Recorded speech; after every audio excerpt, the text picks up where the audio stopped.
guys, welcome to the New Movie Thing Show. I'm Steve Zaragoza. I'm Meg Turney. On this show, we watch movies that are in the theater and then we review them. And if you can't make it out to the theater or you don't want to go to the theater, you can always watch movies or TV shows on Netflix by going to netflix.com/SourceFed and you'll get 30 free days of that shit, and you can join us on Movie Club and watch movies with us. Today we're watching Oz, the Great and Powerful. Yay! This movie stars James Franco as Oz, an inept magician who travels to a fantastical land and fools everyone into thinking he actually matters. The film stars Mila Kunis as one of the three witches in the film. Michelle Williams is another witch who I think she did a great job. Sure. Also, Rachel Weisz was in the movie as another witch, and she's a pretty lady. I like Rachel Weisz. She is a pretty lady. She was the most awkward wire worker ever. She would fly and then she'd be like, every single time. Like her face too. Yeah.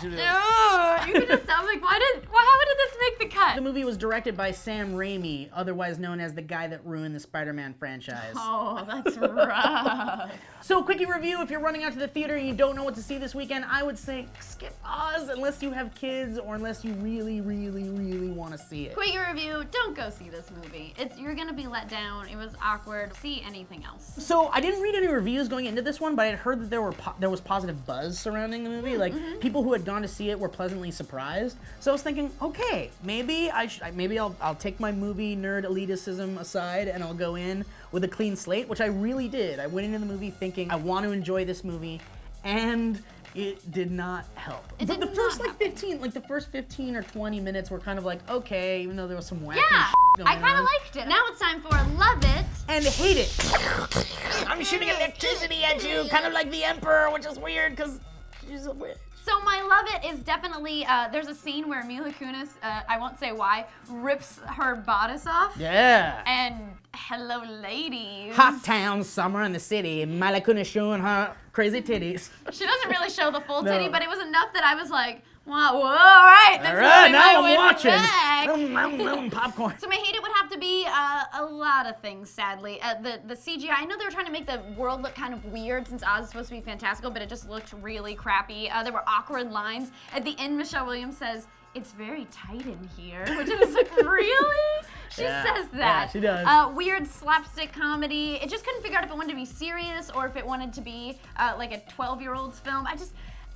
My Love It would be, I really liked kind of the old style carnival, vaudeville type magician carny stuff going on in the beginning. It was black and white. They kind of did the whole old Wizard of Oz things. They did a little too much of the little wink, wink, nudge, nudge, the Wizard of Oz, you get it type shit.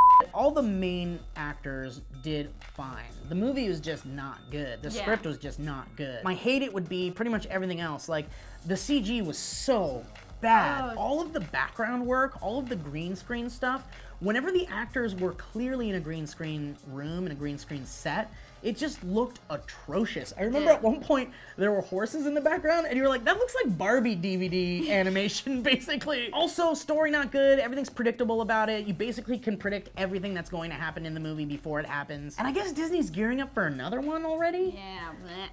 Look, if you have kids and you're under the age of 15 or around 15, I will not judge you for enjoying this movie. For us, it's not. It's yet another movie not for us. Final thoughts. I did not like this film. And actually, I feel like this film, I was a huge Wizard of Oz fan. That movie and I, as a child, we were one. I love The Wizard of Oz. And I would Who doesn't love The Wizard of Oz? If you don't love The Wizard of Oz, there's something wrong with you, basically. I know, but I love The Wizard of Oz, and I wanted to love this film a lot, but sadly, it missed the mark so far. It missed the mark. It's not even funny. The costumes were beautiful, but everything else kind of fell to shit for me, so I'm giving this one a 2 out of 5. I'm giving actually the same exact score. I was very disappointed front to back. Again, I really liked the beginning of it. The end of it just falls to complete shit. I didn't enjoy really any of it. We were kind of laughing and making fun of it at one point. I just wasn't entertained, and I was really disappointed. So I give this movie also 2 out of 5 Ewok hugs. Well, guys, that's it for New Movie Thing Show. Please stay tuned next week. Of course, we're watching another new movie. And if you can't make it to the cinema this weekend, you can go to netflix.com/SourceFed for a free month of instant streaming, and you can join us on our other movie show, Movie Club. Yeah! Meg, let's go watch a vastly superior Oz movie, The Return to Oz. I'm in. Let's do it.